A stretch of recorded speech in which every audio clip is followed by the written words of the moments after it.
Your portfolio presentation can be the deciding factor on whether or not you're getting an offer. As I consider myself just about average in terms of behavior interviews, I've found that a well-crafted portfolio presentation can carry you all the way to an offer, despite some of the average performance in some of the other rounds. So today we're going to dive deeper into the portfolio presentation and talk about why portfolio presentation might matter more than you think, my approach to portfolio presentations, as well as some common pitfalls that I've observed people make that you should avoid. And of course, I will be sharing a real design case study that I personally used to secure multiple job offers at Adobe, Webflow, and Gusto.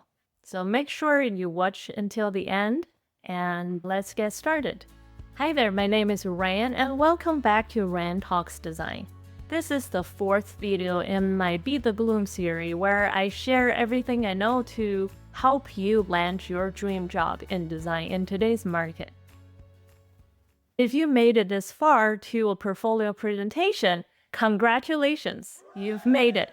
You are now in the room.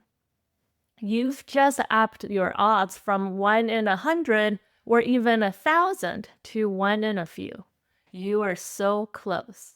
But in my opinion, the portfolio presentation is probably the most important thing in your design interviews, because this is the first time you will be meeting your cross-functional team and the decision panel, and first impression matters. After a round of job interviews, I find decision makers always come back to the work you've presented, because that's the only shared experience everyone on the panel have. And also, portfolio presentation is probably the only thing that you can fully prepare, because it's your work. While you can't really anticipate what whiteboard challenge topic they're going to throw at you or what behavioral question they're going to ask you, a portfolio presentation is the one thing that you're in control of. And I think that's when you should really do everything you can to make it as good as possible to up your chances. So in a portfolio presentation, you are presenting your work in front of a panel of cross-functional people. They could be your design peers. They will be looking to evaluate your craft. Your design manager or hiring manager that will be judging your process, your communication, and how well you fit into their team. You may also have cross-functional partners at the presentation as well, such as front-end engineer, engineering manager, or a product manager.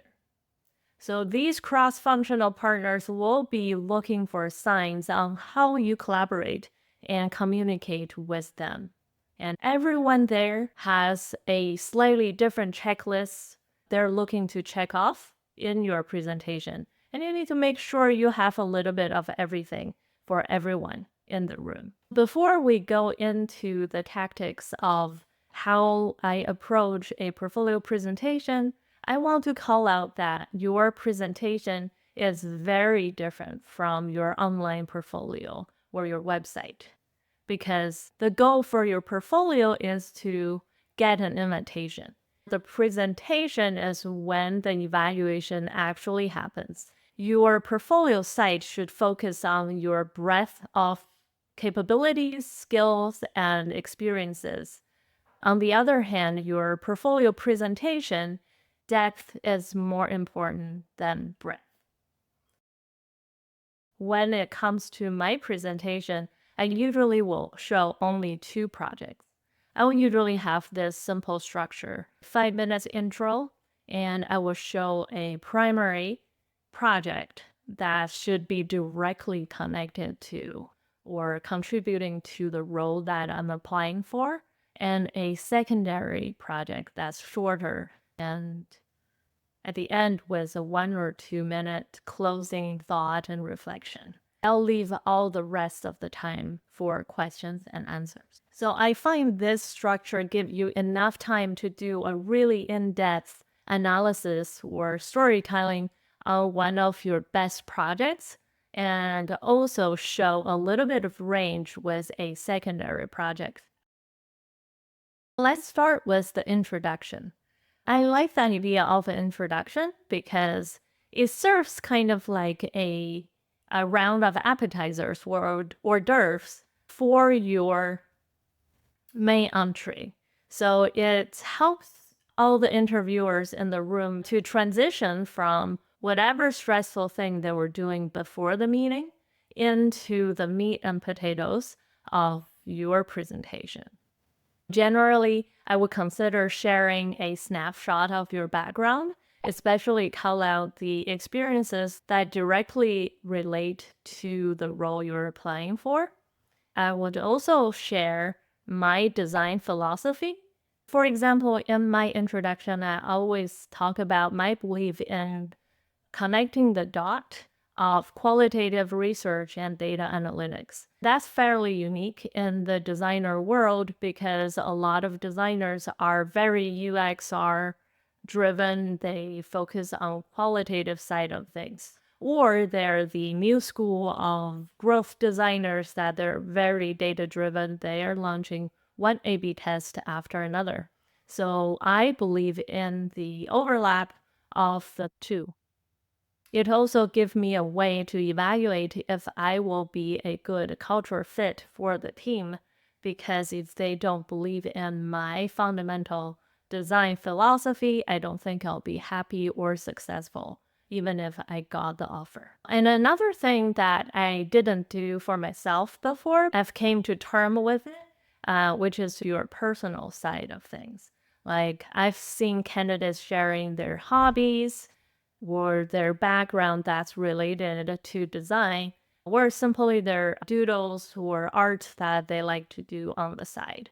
I think these little personal moments help the team to relate to you on a personal level. It adds a little bit of fun into your presentation, which is like straight all business. It gives something for the interviewers to remember you by. A tip here is to keep it really, really short, because the longer it takes for your introduction, the less time you have to talk about your actual work. And no matter how fun you are to hang out with as a person, those will not be the deciding factor of whether or not you are getting the job. So keep your introduction really short and sweet. Like the appetizers, they should make people interested in hearing more about you and your work. So now moving on to your primary project. So this is the main entree of your presentation. That should be your best project, and it should directly relate to the role you're applying for. Whether it's the same level of complexity and scope, or from the same industry, or a similar type of problem. One challenge that I've seen over and over again is the designers would adopt a very similar structure of their portfolio site in their presentation. This really is a missed opportunity because your website is made to be very scannable or skimmable. You want to have the same structure for every case study so that people can scan the information they're interested in really quickly. But now you are in the room with a panel of people and you secured their 60 minutes of attention and time. It doesn't make sense for you to mechanically read off your slides. This is my project, this is my client, my timeline, my role, my impact, before you even shared any context about this project. I want you to think of ways that keep the interviewer's attention, because you don't want them to zone out. Storytelling matters. You don't have to reinvent the wheel and do fancy story arc exercises. A simple problem, solution, impact. framework would work wonders.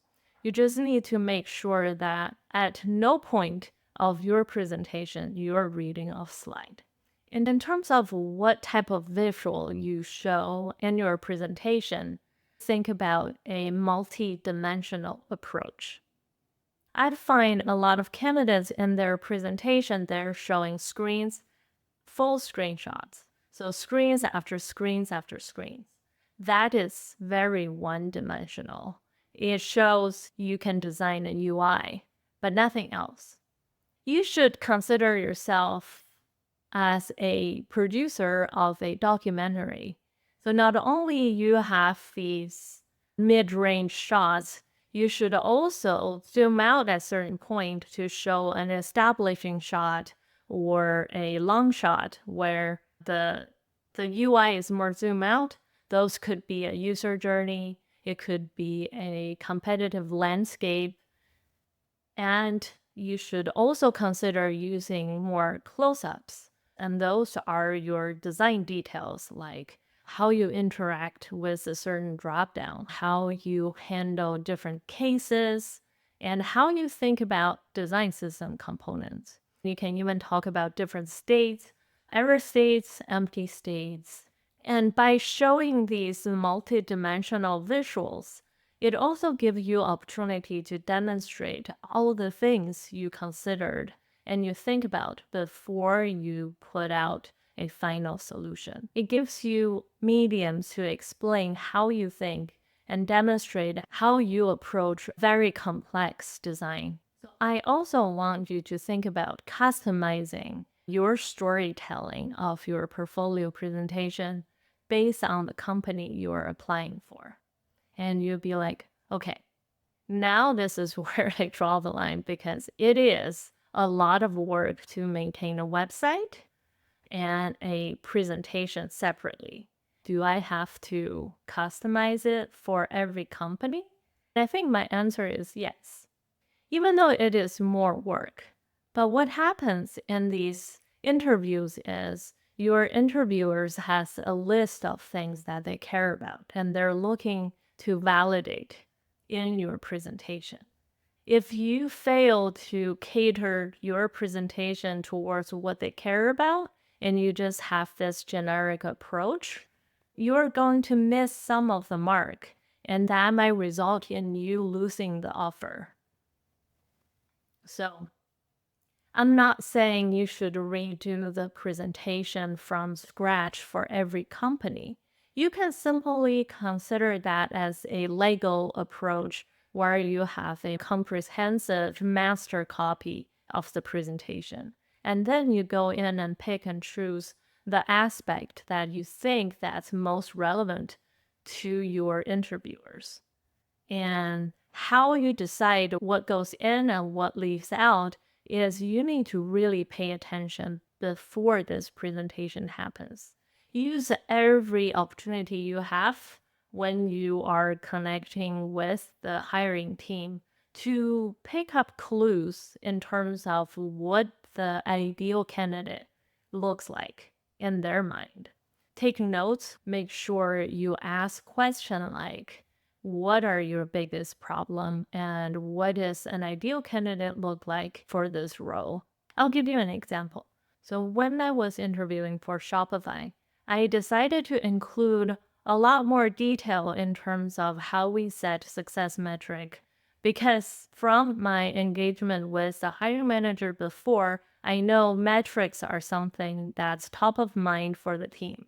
I made sure I presented enough information and we end up having a really lengthy discussion and explanation of the activation metric at Webflow during my portfolio presentation. So talking about metric is not normally what I would present in a design portfolio presentation because that's like before designs start to come in. But I decided to include that for Shopify because I know the team cares about it. And it ended up worked really well because the hiring manager at the time even made a comment to me during the presentation. This is the exact type of work that we're looking to do on my team. That's precisely the moment I know I've got the job. Despite I haven't completed my design challenge or my cultural fit interviews, I know I've secured the job offer. Moving on to the secondary project. I want you to treat the secondary project as a dessert round. You need to pick a project that is complementary to your primary project. And ideally, this project should be different enough to show the range you have as a designer. I know a lot of candidates like to show their personal passion projects. I think that's a fantastic idea because when you show something you're passionate about, your entire storytelling changes, your energy changes. In general, you would just have a much better performance in terms of your presentation. So the biggest mistake here is to pick a project that's very similar to your primary project. If the projects are too similar, you're missing the opportunities to show the interviewers what you can do. So think about that when you're picking your projects. And at the end, I'd like to conclude the presentation with like a minute or two conclusion, lessons learned, reflection, and you can also re-emphasize why you are the perfect candidate for that role. Now, as promised, I'm going to share the exact case study that I have used to land multiple offers. This is a growth design case study. I like this one because this is what you call a textbook growth project. It also has great impact. So I like to use it in both my product design and growth design portfolio presentations, and this one has been used in both actually. So let's get to it. So this case study is a case study about the Amplitude's homepage redesign. And I started talking about the sales funnel. So the Amplitude sales funnel looks something like this. You start with someone visiting the homepage, and then they will sign up with their email, and then they will be reached out by an SDR, a sales development representative, to set up a call. And when this meeting is complete, they are then qualified by sales. So even though there's something we could do to speed up the setting of the call and make sure the meeting happens, but we feel like there's not much we could do as a product growth team. So we want to focus our energy at stage one, which is having more people sign up with email. And that's aligned with our sales problem at that time, which is we don't have enough sales pipeline for our SDR to reach out to. By generating more leads, we will help with the company revenue and help with the sales team. So that's what we decided to do as a team. And then we went into data to look at what are some of the current website visitor behavior. And we realized despite we have 20, 30 pages in total on the website, the overwhelming majority of people, about 90% of them, only stop at the homepage. And the second highest traffic page is pricing page. That's about 5%, but that's significantly smaller than the 90%. So that's a really good way for us to scope the project from redesigning the website to just redo the homepage. And in terms of all the locations that you could convert on all the forms you'll be entering your email, we found that the public demo, which is a public sandbox environment that anyone can log into, no matter if you are a customer or not, you can go in, look at some mock data, and play with it. So that is the public demo, and the public demo converts way better than any other form that we have on the site. So that gave us a lot of insight in terms of what this project is about. So we want to focus on the scope just for the homepage. And then we want to optimize all the traffic into the public demo, and that's where we convert people and generate leads for the sales team. So with that in mind, we interviewed 10 PMs who have been making purchasing decisions for their team. So we asked these 10 PMs to look at the current Amplitude web page to tell us how they would use the website to evaluate if Amplitude is the right tool for them. And as you can see, the current website is very minimum. It has the SaaS formula to it with a headline and some of these very abstract illustrations. And then I showed a little clip on some of the common things people are saying about this project. And given that I don't have the permission to share these clips, and I'm going to skip this step. But overall, what we've learned is people want to see the actual product. And that made sense. That explained why the public demo is the highest converting source for us. And it also gives us a lot of confidence in terms of the direction that we go with this redesign, which is we need to show the product. We want to show them more realistic version of the product to pique their interest, and hopefully they will then sign into the public demo and play it around themselves. So that was our direction, and we also set our success metric, email captured through public demo registration. That's our success metric.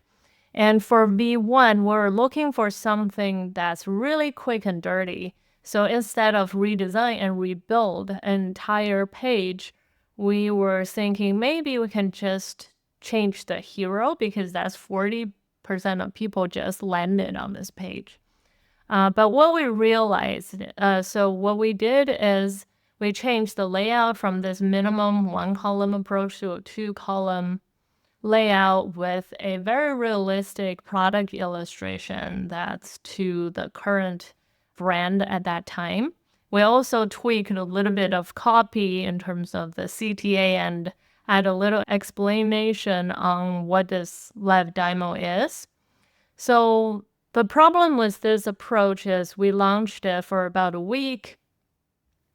The results are just flat. It's not statistically significant. So that means we couldn't tell if one is better than the other. And that's really common in B2B site because we don't have such high traffic for us to test a small variance and get significant results. So like very different than a consumer-driven world. So we decided if we want to see a significant result, we need to just do a more extreme type of variance so that we get big enough of a lift that it moves the needle. And that's exactly what we did. So for the second version of this experiment, we came up with an extremely simplified homepage that is essentially a headline, a button, and a product illustration. And they'll have some logos sprinkled around. And here's some other visual explorations that we have explored. Once we launched that, we actually got a really good signal. We are seeing a 14% lift in terms of lead generation, and that is a lot. So that shows us the direction worked. We look into the data a little bit more, and we see there's almost a quarter higher click-through rate into the product demo. So we're generating a lot more traffic. The conversion rate is 14%, and we're also pleasantly surprised that the good plus, like really highly scored leads, also increased in terms of signups. So those are all good. But one thing that was not as positive is the conversion rate on mobile. So why is that? We look at the mobile view and we realize even though the marketing site, everything they've seen is fully responsive, But Amplitude as a tool is a web-only product. The sign-up form does not really work for mobile. And that's probably why the conversion dropped, because we are getting more traffic into the demo, but then they see this broken experiences and they drop off. That's why the conversion rate is lower than normal. So that's definitely one thing we need to address with the next iteration. So for the third version, we're putting it all together. We had a slightly more thoughtful approach with the logo placement. We kept the same product animation that we have placed here that resembles 90-95% of what the product looked like, and is very convincing as an animation.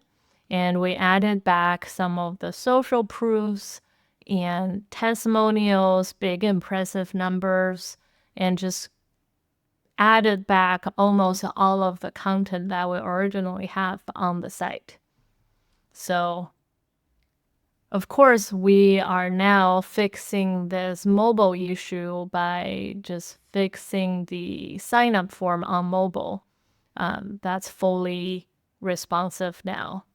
And the outcome is great. It's actually very similar to what we're seeing before.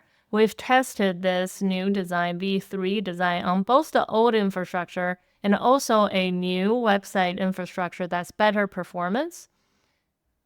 Same design, two infrastructures, and launched it as a multivariant test. And we've seen that both treatment group has outperformed the control. And with the new infrastructure has a 15% lift.